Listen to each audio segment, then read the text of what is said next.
యేసుక్రీస్తు నామంలో మీ అందరికి వందనాలు. ఏం పేరమ్మా నీ పేరు?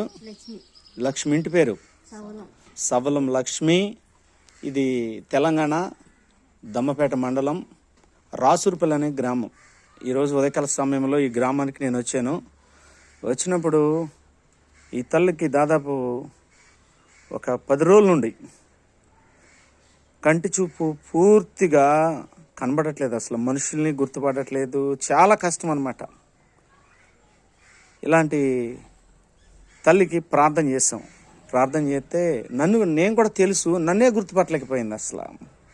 ప్రార్థన చేసిన తర్వాత నాతో పాటు వచ్చిన వాళ్ళని కూడా చూసి ఫలానా వ్యక్తి కళ్ళు బాగా కనపడతానని ఆవిడే సాక్ష్యం ఇస్తుంది. చెప్పమ్మా, ఈ గత 10 రోజులుగా నువ్వు ఎంత ఇబ్బంది పడేదని ఒకసారి మాకు కొన్ని మాటల్లో చెప్పు గట్టిగా.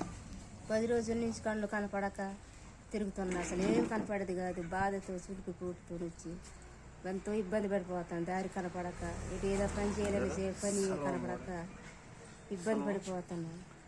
పాస్ గారు వచ్చి రసులు పెళ్ళి కావాలని వచ్చి ప్రార్థన చేస్తే నా కళ్ళు కనపడుతుంది. బాబు చెప్పు, నువ్వు ఒక మాట చెప్పు. మా అమ్మకి కళ్ళు సరిగ్గా కనపడేగా ఉంది. 10 రోజుల నుంచి చాలా ఇబ్బంది పడుతూ ఉండేది. ఈరోజు పాస్ గారు వచ్చి ప్రార్థన చేశారు, కళ్ళు మంచిగా కనబడుతుంది. సో యేసుప్రభు వారి తల్లిని ముట్టి ఉదయకాల సమయంలో బాగు చేశారు. నిజంగా గొప్ప అద్భుతం. ఉదయకాల సమయంలో ఆయన చెప్పాడు, గుడ్డివారిని బాగు చేయమన్నాడు. దేవుడు అటు రీతిగా వీరిని బాగు చేశాడు. ప్రభుకి మహిమ కలుగును గాక. ఆమేన్.